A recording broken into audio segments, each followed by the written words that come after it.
Salut les Butterfist, on se retrouve pour le dernier quintet du mois d'août, pronostic pour le quintet du 31 août 2022, R1C1, Prix des Hauts-de-France sur l'hippodrome de Compiègne. Départ à 13h50, ça sera du plat, 50 000 euros d'allocation, 1600 mètres à parcourir pour les 16 partants âgés de 4 à 8 ans, piste en herbe, corde à gauche. Avant d'attaquer le pronostic de ce 31 août, petit débrief sur le quintet du 30 août. Comme vous l'avez vu, le dernier recalcul de notre pronostic, vous proposez le 1, le 8 et le 4. Vous avez vu que le 4 a remporté la course, donc le 1, 8, 4 en simple gagnant. Ça n'était jouable que avec des cotes supérieures ou égales à 9. Puisque la somme de ces trois chevaux remportait un total de 28% de chances de trouver le gagnant parmi ces trois chevaux.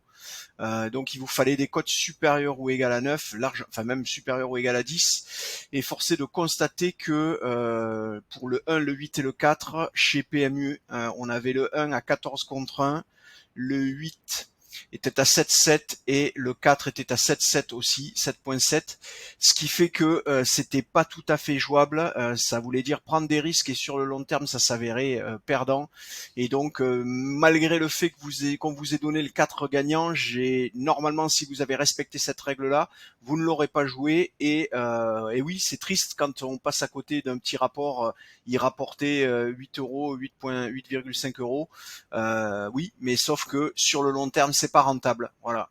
Donc là-dessus, il n'y a pas à tergiverser, quoi. C'est les chiffres, c'est des probabilités, c'est des stats et c'est mathématique. Donc on tergiverse pas. C'est pas supérieur ou égal à 10, on parie pas dessus et on est sûr que on perd pas d'argent sur le long terme. Voilà. Alors je sais, il y en a toujours qui diront ah ouais mais moi j'ai gagné sur ce coup-là, ouais bah c'est bien, mais en attendant sur le long terme vous êtes perdant. Allez, on a fini de faire le tour de cette partie-là, de ce petit débrief sur le 30 août. On se concentre sur notre pronostic du prix des Hauts-de-France. Alors on a le 7 Royal Robbins, le 2 Billabong 4, le 3 The Charmer, le 4 Mama Imelda, le 14 Tant pis pour eux, le 16 Trobrez, le 6 Master Boy et le 13 Goldino Bello. Je vous le répète, donc dans notre sélection de 8 chevaux, actuellement le 7, le 2, le 3, le 4, le 14, le 16, le 6 et le 13. Une course catégorisée loterie, donc on va éviter de s'aventurer sur du quintet. Pour cette course-là, on se contentera de faire du simple gagnant placé, du couplet éventuellement, du trio tiercé si vraiment vous êtes très inspiré, du 2 sur 4, du The Show, du The Couillon éventuellement, bref, tout ce qui correspond à des paris les moins spéculatifs possibles parce que votre taux de réussite sera trop faible sur les autres types de paris pour espérer décrocher quelque chose d'intéressant. Alors, en ce qui concerne les probabilités, vous le voyez, le 7 Royal Robin c'est à 10,65, 9,63 pour le 2 Billabong 4 et 9,39 pour le 3 The Charmer. Il s'agit là des probabilités de remporter la course. Donc, la somme de ces trois chevaux, ça nous donne 30% de chance d'obtenir le cheval gagnant parmi les trois chevaux de notre pronostic. Et bien là aussi, c'est facile, hein, on est quasiment à une chance sur trois, ce qui veut dire que vous gagnez une fois sur trois en jouant ces trois chevaux.